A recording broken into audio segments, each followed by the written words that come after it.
నేను పాత కలకత్తాలో జనసమ్మర్దమైన వీధుల్లో నడుస్తున్నానే కానీ హుగ్లీ స్టేషన్లో ఈ ఉదయం చూసిన దారుణ దృశ్యం నన్ను కలిచివేస్తూనే ఉంది.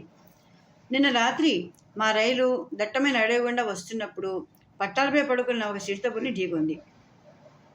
పాపం ఆ నిర్భాగ్య జంతువు శరీర భాగాలు ముక్కలై రైలు ముందు భాగాన పొద్దుటి వరకు వేలాడుతూనే ఉన్నాయి. అయితే ప్రయాణంలో నా అన్వేషణకి ఉపకరించే సమాచారం కొంత లభించింది. భారతదేశంలోని అన్ని ముఖ్యమైన నగరాలకి వెళ్లే రైళ్లు కిక్కిరిసి ఉంటాయి.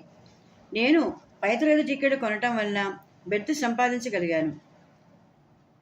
ఇక్కడ రైలు ప్రయాణికులందరూ తమ సొంత విషయాలు ఎంత బహిరంగంగా చర్చించుకుంటారంటే వద్దనుకున్న కొద్దిసేపట్లోనే అందరి వివరాలు మనకి అవగతమవుతాయి. నేను ఎక్కిన రైలు పెట్టెలో నల్లని లాంగు కోటు, తెల్లని పైజమా ధరించిన ఒక మహమ్మదీయుడు, పశ్చిమ భారతానికి చెందిన ఒక మహారాష్ట్రీయుడు, బంగారు రంగు తలపాగాతో ఒక మార్వాడి వడ్డీ వ్యాపారి, దక్షిణ భారతదేశపు ఒక లావుపాటి న్యాయవాది కూడా ఉన్నారు. ఇదే రైలులో 3వ తరగతి పెట్టెలో ప్రయాణిస్తూ ప్రతి స్టేషన్లోనూ వచ్చి వీరి అవసరాల గురించి కనుక్కొని వెళుతున్న సేవకులను బట్టి వీరందరూ బాగా ధనవంతులని అర్థమవుతోంది. భోగిలోని మహమ్మదీయుడు మెల్లిగా నిద్రలోకి జారుకున్నాడు. మరాఠీ పెద్ద మనిషి మార్వాడి వడ్డీ వ్యాపారితో మాటలు కలిపాడు. బ్రాహ్మణ న్యాయవాది ఇప్పుడే రైలు ఎక్కారు కాబట్టి ఇంకా సర్దుకోలేదు. నాకేమో ఎవరితోనైనా మాట్లాడాలని ఉంది, కానీ ప్రాగ్ పశ్చిమాల మధ్య అంతరం నన్ను మిగతా వాళ్ళ నుంచి వేరు చేస్తోంది. ఇంతలో ఆ న్యాయవాది శ్రీ రామకృష్ణ జీవితం అనే పెద్ద అక్షరాలతో రాసిన పుస్తకం తీసి చదవటం మొదలుపెట్టాడు.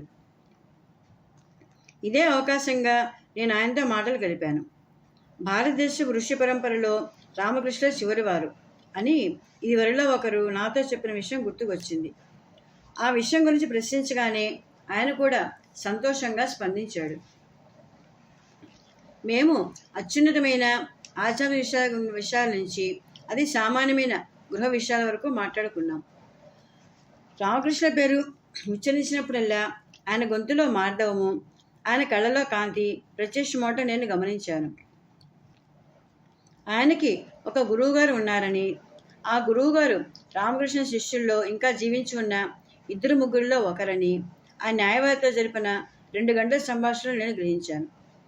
సుమారు 80 సంవత్సరాల వయసున్న గురువుగారు కలకత్తా నగరంలోనే ఉంటారట. అడగగానే ఆ గురువుగారి చిరునామా ఇచ్చాడా న్యాయవాది. ఆయన చూడాలని కోరిక తప్ప మీకు ఇంకే పరిచయ పత్రము అక్కర్లేదు అని కూడా చెప్పాడు ఆయన. మాస్టర్ మహాశైలనే ఆ గురువుగారి ఇంటి కోసమే నేను ప్రస్తుతం కలకత్తా నగర వీధుల్లో తిరుగుతున్నాను. పెద్ద ఆవరణలో ఉన్న ఆ పాత ఇంటిని కనుక్కొని సన్నని మెట్లు ఎక్కి మొదటి అంతస్తులో ఉన్న ఒక చిన్న గదిలో ప్రవేశించాను. ఒక యువకుడు నన్ను సమీపించి కింది అంతస్తులో ఉన్న తమ గురువుగారు వచ్చేదాకా వేచి ఉండమని చెప్పాడు. ఒక దీపము, కొన్ని పుస్తకాలు, కాగితాలు, 2 దీవాన్లు తప్ప ఆ గదిలో వేరే వస్తువులు ఏమీ లేవు.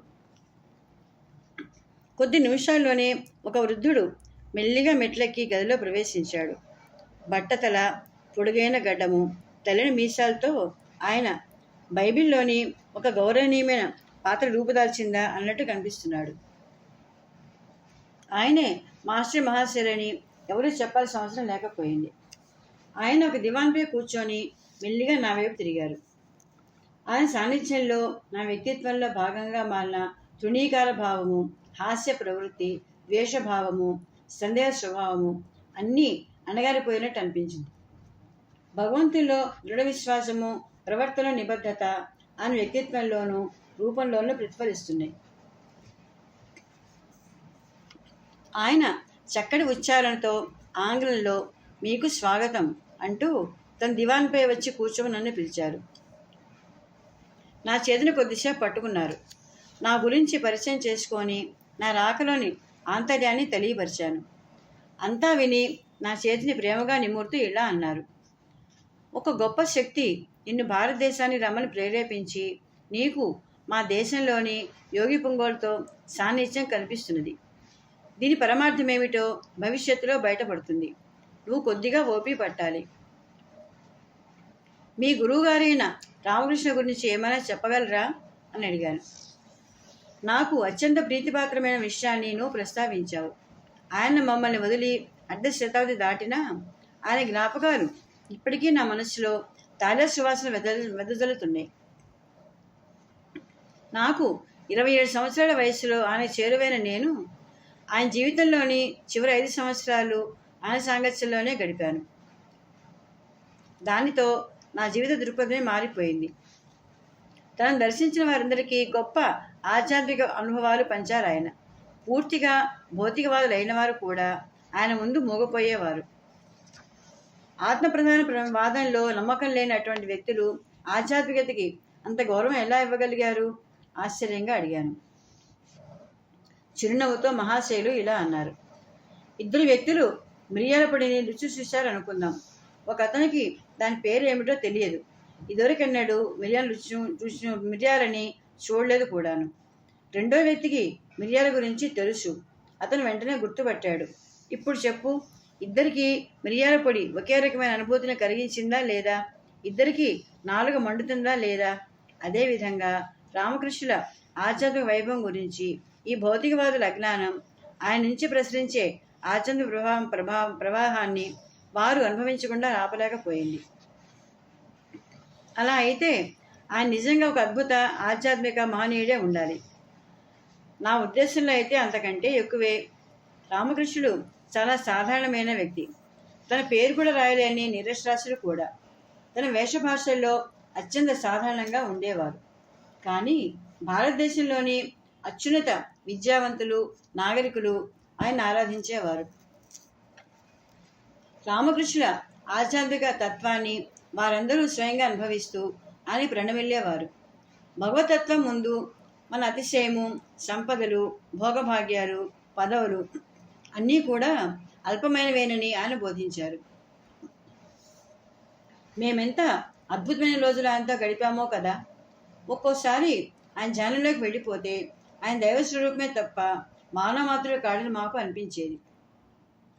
మరో ఆశ్చర్యం ఏమంటే కేవలం ఒక చిన్న స్పర్శ ద్వారా ఆయన ఈ విధమైన భావాతీత స్థితిని తన శిష్యులకు కూడా కల్పించగలిగేవారు. ఈ విధంగా ఈ శిష్యులు కూడా దైవలీల ప్రభావం స్వయంగా అనుభవించగలిగేవారు. రామకృష్ణులు నన్ను ఎలా ప్రభావితం చేశారో చెప్పమంటారా?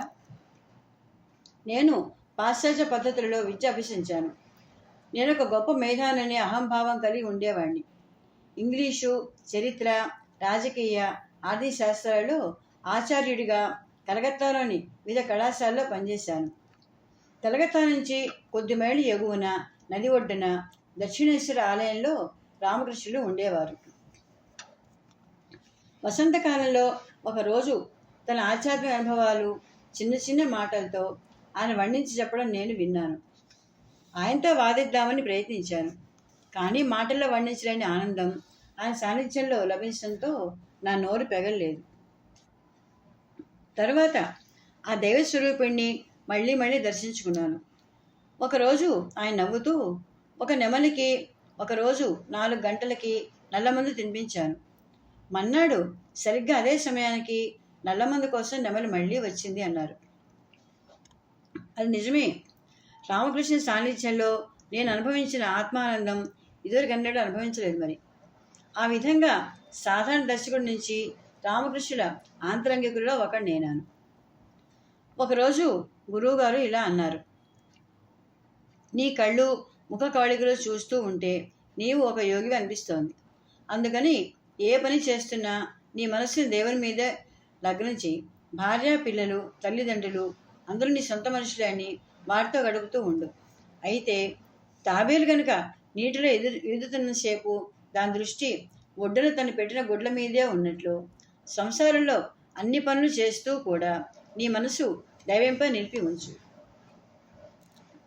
మా గురువుగారు మరణించిన తర్వాత నా తోటి శిష్యులు సంసారాలు త్యజించి కాషాయ వస్త్రాలు ధరించి రామకృష్ణ వాణిని దేశమంతటా ప్రచారం చేయటానికి ఉద్యమించిన నేను మాత్రం విద్యాలయంలో నా వృత్తిని వదలలేదు.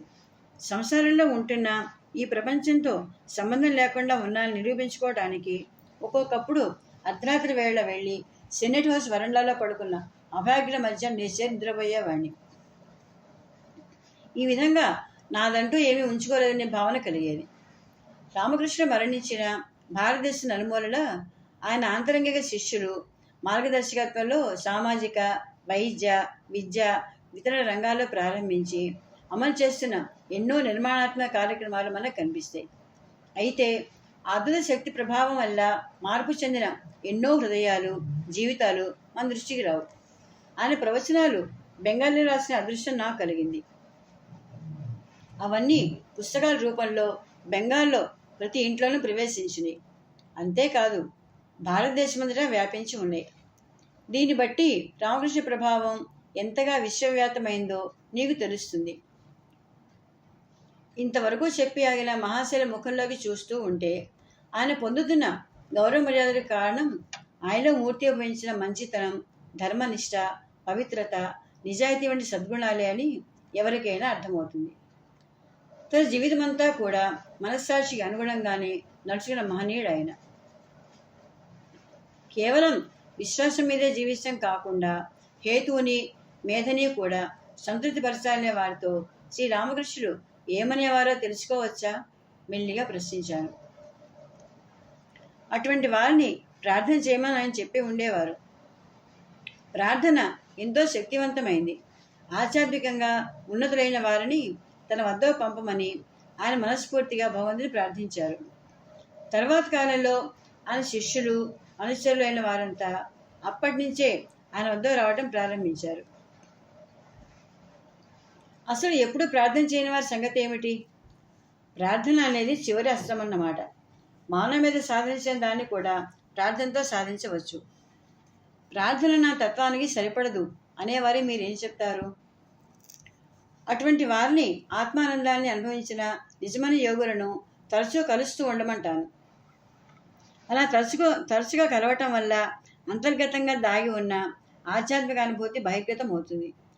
గొప్ప భగవద్భక్తులు మన మనస్సుల్ని, ఆకాంక్షల్ని భగవంతుడిపై మళ్లించే శక్తి కలిగి ఉండటమే కాక ఆధ్యాత్మిక అనుభవాల కోసం మనని ప్రేరేపించగలరు. అందుకని అటువంటి సద్గురుల సాంగత్యం సన్మార్గానికి మోటిమెట్టు అని రామకృష్ణ తరచూ చెబుతూ ఉండేవారు. ఈ విధంగా మేము చర్చించుకుంటూ ఉండగానే సాయంత్రం అయింది. ఒక్కొక్కరుగా మహాశైల శిష్యులు, అనుచరుల రాకతో ఆ గది నిండిపోయింది. వారి గురువుగారి నోటి నుంచి వెలువడే ప్రతి మాటను వారు ఎంతో శ్రద్ధతో వింటున్నారు. నేను కూడా ప్రతిరోజు రాత్రి అయ్యేసరికి అక్కడికి చేరేవాడిని. మహాశైల ప్రవచనాలు వినటం కంటే కూడా వారి సాన్నిధ్యంలో లభించే ఆధ్యాత్మిక అనుభూతి నన్ను ఎక్కువగా ఆకర్షించింది. ఆయన అంతర్గతంగా అనుభవిస్తున్న బ్రహ్మానందం ఆయన ముఖంలో స్ఫుటంగా జ్యోతిమయ్యేది. ఆయన ప్రవచనాలు నేను మర్చిపోతానేమో కానీ ఆయన వ్యక్తిత్వ ఔన్నత్యాన్ని మాత్రం మరువలేను. రామకృష్ణ ఉదాత్త వ్యక్తిత్వం ఎలా మహాశైలిని తన వద్ద రప్పించుకుందో అదేవిధంగా మహాశైలి వ్యక్తిత్వం నన్ను పలుమార్లు ఆయన వద్దకు వెళ్ళేటట్లు చేసింది. నేను వారిని కలిసిన చివరి రోజు వారి పక్కనే దివాన్ మీద కూర్చొని ఎన్నో గంటల సేపు వారితో మాట్లాడాను. కాలం ఎలా గడిచిందో కూడా తెలియలేదు. బాగా పొద్దుపోయినాక ఆయన నా చేయి పట్టుకొని వారి మేడ మీద వరండాలోకి తీసుకెళ్లారు. చుట్టూ వెన్నెల. ఆకాశంలోని పూర్ణచంద్రుని చూస్తూ మహాశయులు మౌనంగా ప్రార్థించారు. నా వైపు తిరిగి తన చేతిని నా శిరస్సు మీద ఉంచి ఆశీర్వదించారు. ఆ దైవాంశ సంభూతుడికి వినయంగా ప్రణమిల్లాను. నా కర్తవ్యం ముగిసింది. భగవంతుడు నిర్దేశించిన పనులన్నీ నిర్వర్తించి ఈ దేహం నిష్క్రమించడానికి సిద్ధంగా ఉంది. నా ఆశీర్వాదాలు స్వీకరించు అని మెల్లిగా అన్నారు. వారి నుంచి వీడ్కోలు తీసుకున్నా కూడా ఆయన మాటలు నా ఆలోచన తరంగాలని ఉత్తేజపరుస్తూనే ఉన్నాయి. నిద్ర గురించి పట్టించుకోకుండా అలా కలకత్తా వీధుల్లో తిరుగుతూనే ఉన్నాను. ఒక మసీద్ దగ్గర అల్లాహో అక్బర్ అని ప్రార్థన బిగ్గరగా వినపడితే తిరిగి ఈ లోకంలోకి వచ్చాను. ఇప్పటి వరకు ఆధ్యాత్మికత గురించి నాకున్న సందేహ శృంఖలాలను ఛేదించి మత విషయాలలో నాకు దృఢనమ్మకం కలిగించిన వారు మాస్టర్ మహాశైలే అని నిస్సందేహంగా చెప్పగలను.